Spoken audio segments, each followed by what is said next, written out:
Super Interessante Coleções, o corpo humano.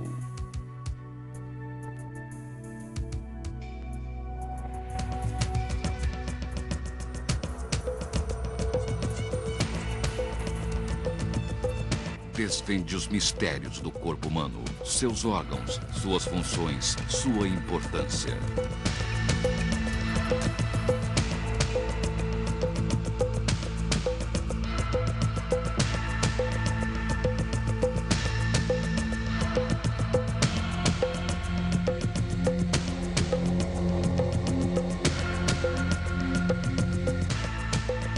Uma coleção completa com 13 fascículos, todos acompanhados por uma fita de vídeo do Discovery Channel com as mais belas imagens do corpo humano.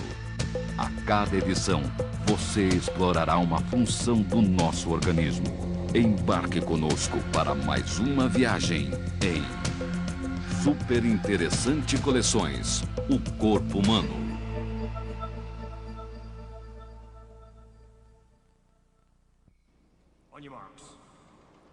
Você tem dentro do seu corpo uma máquina prodigiosa.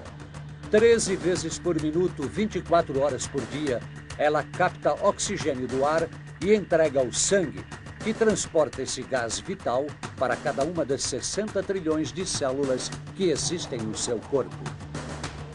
Essa máquina não precisa parar para manutenção. Faz sua própria limpeza e se ajusta enquanto trabalha. Sem ela, você morreria em questão de minutos. Explore os caminhos do ar em Super Interessante Coleções, o corpo humano.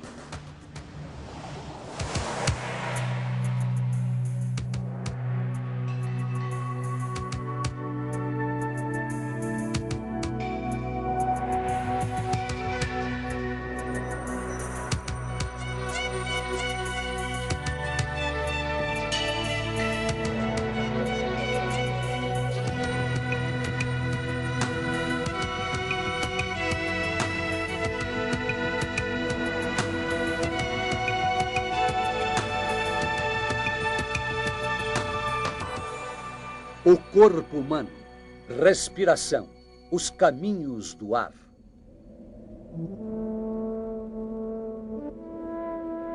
Ao longo da história, a respiração sempre esteve ligada aos mistérios da vida e da morte.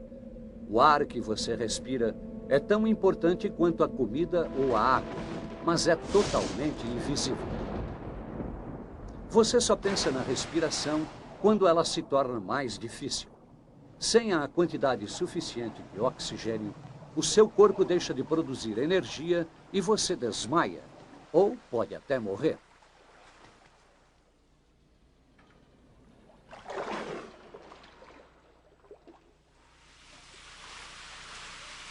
Para John Fitzgerald, o controle sobre a respiração é o que faz a diferença entre ganhar ou perder. Ele é um nadador olímpico. Hoje, ele vai nadar contra o relógio como parte do seu programa de treinamento intensivo. Durante a difícil prova dos 1.500 metros, as células dos seus músculos vão precisar de muito mais do que o suprimento normal de oxigênio. Os músculos estão em boa forma, mas o fator decisivo são os pulmões. Os pulmões são um milagre da evolução. Eles se especializaram para levar a maior quantidade de oxigênio para o sangue. Ocupam 90% do peito. Os pulmões são leves e esponjosos, formados por milhões de pequenas ramificações por onde passa o ar. Se fosse possível espalhar esse labirinto de tubos, eles ocupariam o espaço de uma quadra de tênis. Apesar disso, eles pesam apenas pouco mais de 1 quilo. Os pulmões estão repletos de vasos sanguíneos que absorvem oxigênio do ar.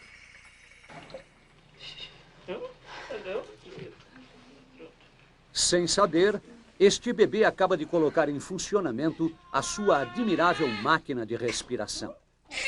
Ele vai respirar mais de 400 milhões de vezes durante sua vida.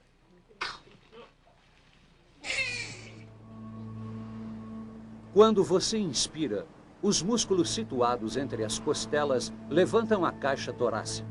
Um músculo chamado diafragma, embaixo dos pulmões, se move para baixo.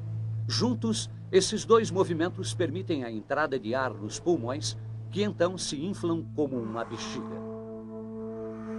A expiração acontece quando os músculos se relaxam. Automaticamente o ar sai dos pulmões. Por dentro, o pulmão é muito frágil e delicado. Numa cidade grande, você pode respirar mais de 1 trilhão de partículas de sujeira e poluição em um único dia.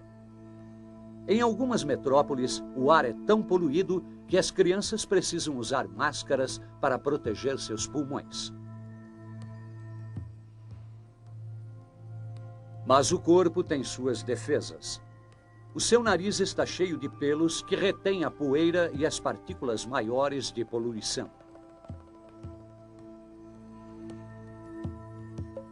O interior do nariz é revestido por uma membrana úmida. Glândulas especiais secretam muco, um líquido pegajoso que retém o pó. Um tapete de cílios microscópicos joga o muco sujo de volta para a garganta. De lá, ele pode ser cuspido ou engolido sem causar danos ao aparelho digestivo. Quando faz frio, o excesso de muco produzido transborda. É o nariz escorrendo.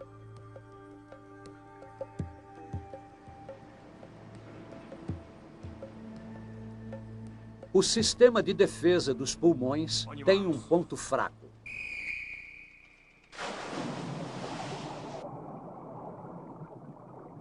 Na piscina, os pulmões de John terão de buscar rapidamente oxigênio para alimentar os seus músculos. Para acelerar a passagem do ar, ele respira pela boca. Ela é mais ampla do que o nariz e permite maior entrada de ar, mas não filtra os poluentes.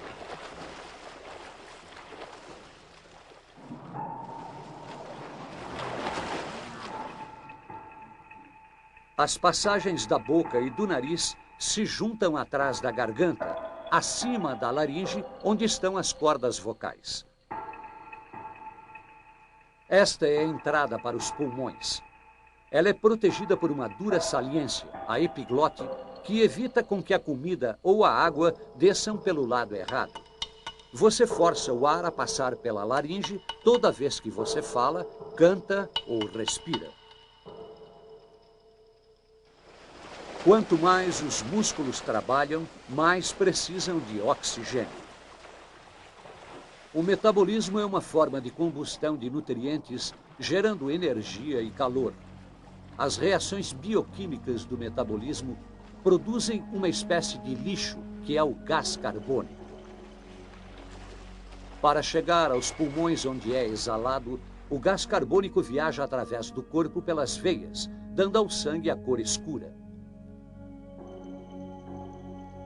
Abaixo das cordas vocais, a traqueia é reforçada com anéis de cartilagem que mantêm a passagem sempre aberta.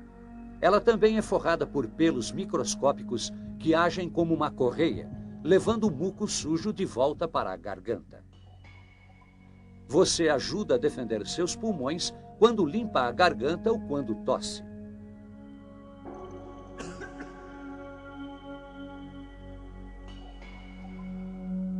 Os pulmões têm outras utilidades, além de manter os seus donos vivos.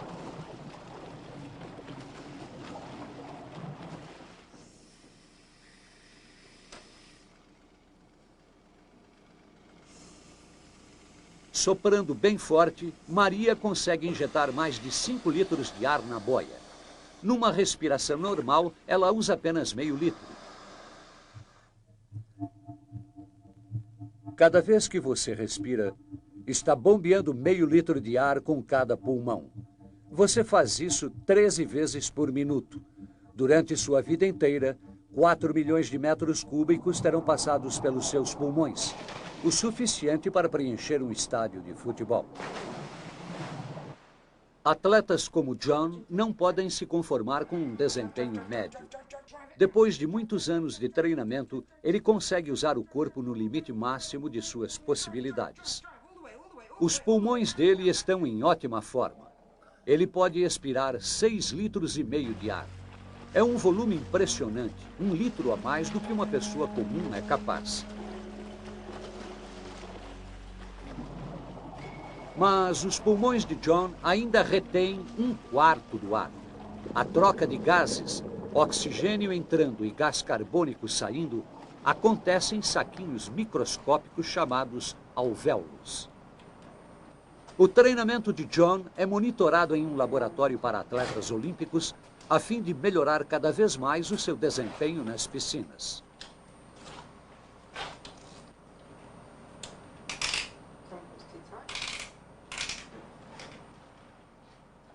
Um computador analisa os dados do seu corpo, o seu batimento cardíaco, a potência de seus músculos e, principalmente, o seu consumo de oxigênio. Right, 3, 2, 1, go. Para simular uma competição de verdade, John usa uma bicicleta ergométrica num teste de resistência planejado para forçar o seu corpo até o limite da exaustão. Esse teste está sendo cuidadosamente monitorado por cientistas que o preparam para disputar uma medalha olímpica.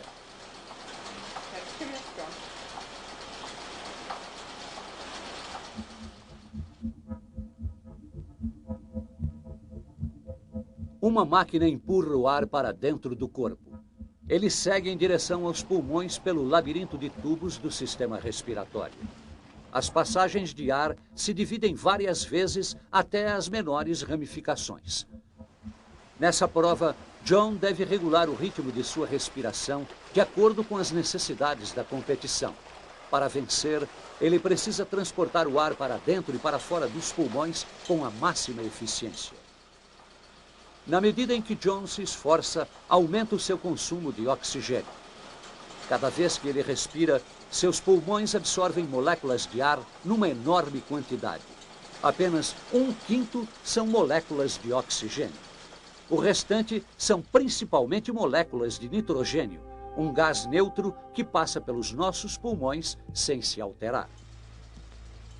Dentro dos pulmões de John, as paredes dos tubos de ar pulsam acompanhando o batimento do coração. O ritmo aumenta enquanto seu coração vai bombeando cada vez mais sangue para o corpo.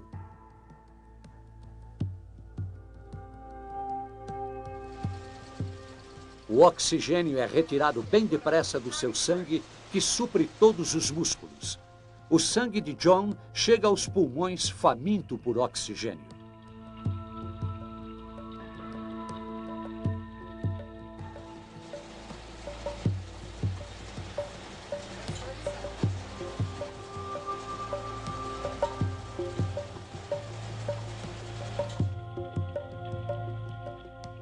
As células de John pedem mais oxigênio.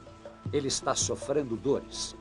Só as instruções do cérebro o mantêm ativo. Este controle mental é que faz a diferença entre um atleta comum e um grande atleta.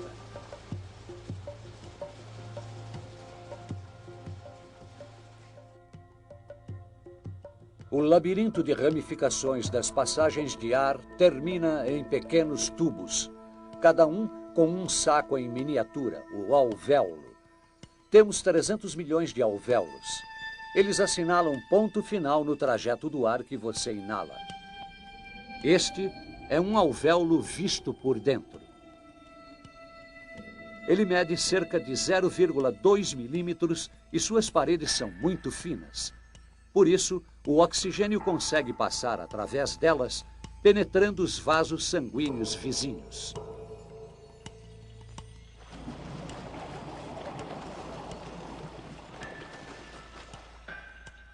O papel do sangue no transporte de oxigênio é tão importante que metade do coração se ocupa apenas da tarefa de bombeá-lo para os pulmões.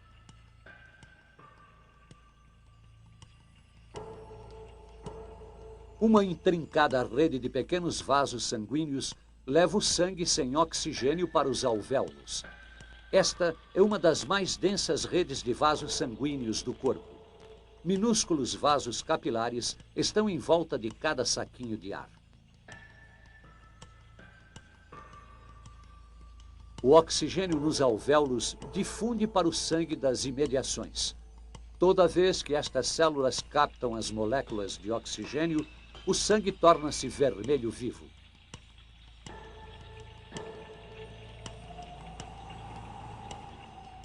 Para aderir bem aos glóbulos vermelhos do sangue, o oxigênio precisa da ajuda de uma substância química existente nestas células, a hemoglobina. Em cada glóbulo vermelho existem 280 milhões de moléculas de hemoglobina.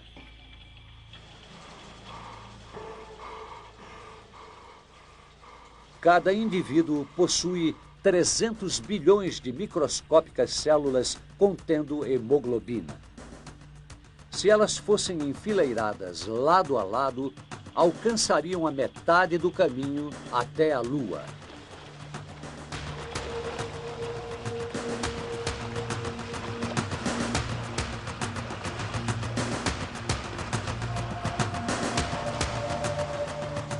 John joga todas as forças na busca dos limites do corpo. Enquanto isso, suas células pedem mais e mais oxigênio. O sistema circulatório tenta ajudar, levando os glóbulos vermelhos mais depressa. Estes pequenos e flexíveis discos parecem rosquinhas com um buraco no centro.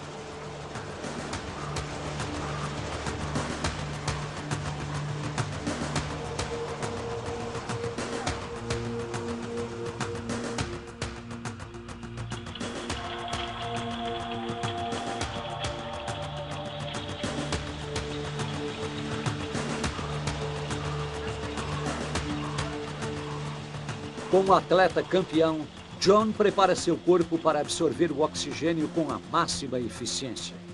Neste teste, sua absorção de oxigênio chega a 25 vezes o nível normal.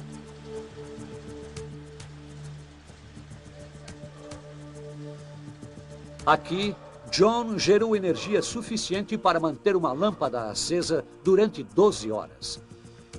Agora, ele sabe até onde pode chegar.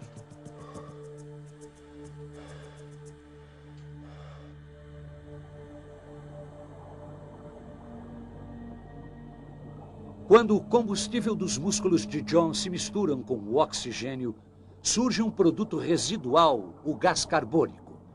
Este gás se dissolve no sangue e é levado de volta para os pulmões, de onde é expelido. O gás que você exala é 100 vezes mais rico em gás carbônico do que o ar existente ao seu redor.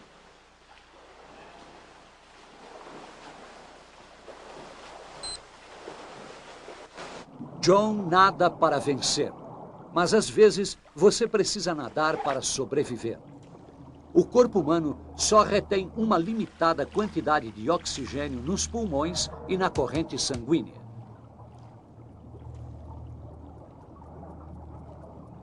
Maria só consegue ficar 2 minutos debaixo d'água.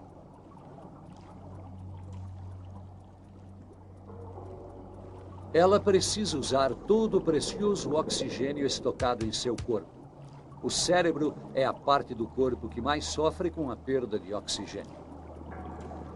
Você pode sobreviver vários dias sem comer ou beber, mas sem respirar, você morre em minutos.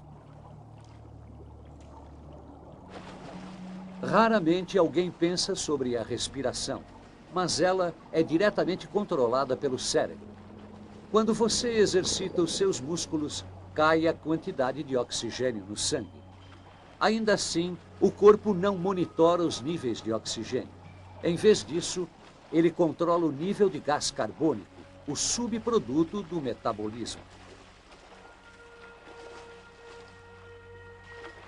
O gás carbônico dispara um alarme na base do cérebro, estimulando automaticamente os nervos que controlam os músculos do peito e o diafragma. Por um curto período de tempo, você pode anular conscientemente o reflexo respiratório, mas ninguém consegue se asfixiar segurando a própria respiração. Você pode até perder a consciência, mas um reflexo automático faz os pulmões voltarem a respirar. É próprio da natureza humana tentar ampliar suas possibilidades. Um snorkel ajuda você a respirar na água. mas ele é útil apenas quando você está perto da superfície. Mergulhando mais fundo, com a pressão da água em cima do peito, os músculos não são fortes o bastante para expandir os pulmões. Você não consegue respirar no fundo de uma piscina, mesmo com um snorkel de 4 metros. Esta mergulhadora resolve o problema usando um tanque de oxigênio. O tanque abastece os pulmões dela com ar a uma pressão equivalente à da água ao seu redor. Com esse equipamento, ela pode ficar ali por mais de 2 horas. Quanto mais fundo o mergulho, menor o tempo de duração do ar. A pressão da água sobre o peito se torna mais forte e ela precisa de mais ar para compensar o aumento de pressão.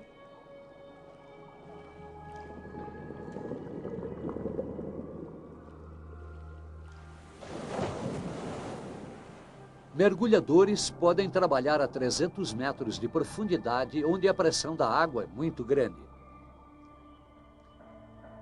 Nas grandes altitudes acontece o contrário. A pressão do ar é menor do que a normal.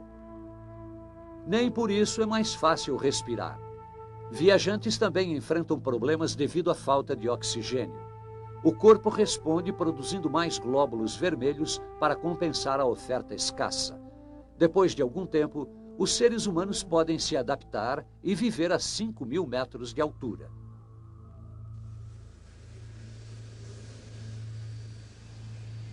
Acima de 10.000 metros, o ar fica rarefeito demais para se respirar.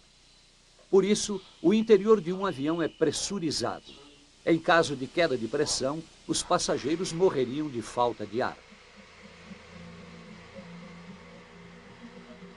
Nesta simulação de uma súbita queda de pressão, o vapor da água condensa-se em uma fina névoa. Nossa voluntária nesta experiência foi colocada de verdade a uma altura de 7.000 metros.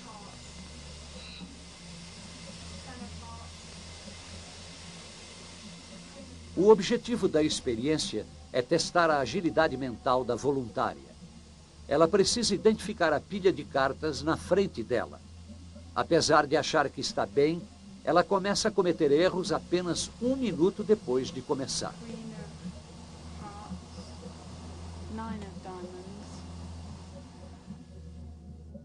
As células do cérebro são as primeiras a sentir a falta de oxigênio. A hemoglobina no sangue absorve pouco oxigênio porque o ar está rarefeito e as células cerebrais deixam de funcionar. A parte superior do cérebro responsável pelo raciocínio é a primeira a se deteriorar quando falta oxigênio. Mas o tronco cerebral, que cuida das funções vitais do corpo, mantém a respiração e os batimentos cardíacos pelo máximo tempo possível. Antes que a voluntária fique inconsciente, ela recebe oxigênio puro como se estivesse num voo de verdade. Nesta simulação, a pressão da sala é diminuída para mostrar como a altitude chega ao ponto de provocar a fervura da água. Numa pressão equivalente a 20.000 metros acima do nível do mar, o sangue de qualquer pessoa ferveria. Uma roupa pressurizada com seu próprio suprimento de ar é essencial para a sobrevivência em extremas altitudes, principalmente se o cérebro tem de trabalhar rápido e tomar decisões de vida ou morte. O espaço é o máximo que se pode imaginar em matéria de falta de ar. Num ambiente de vácuo quase total, um traje espacial proporciona todas as condições de sobrevivência existentes na atmosfera terrestre. Uma pressão confortável, oxigênio em abundância e elementos químicos capazes de absorver o gás carbônico que sai dos pulmões. John já está quase completando seus 1.500 metros na piscina. Seu corpo está no limite e ele parte para o trecho final.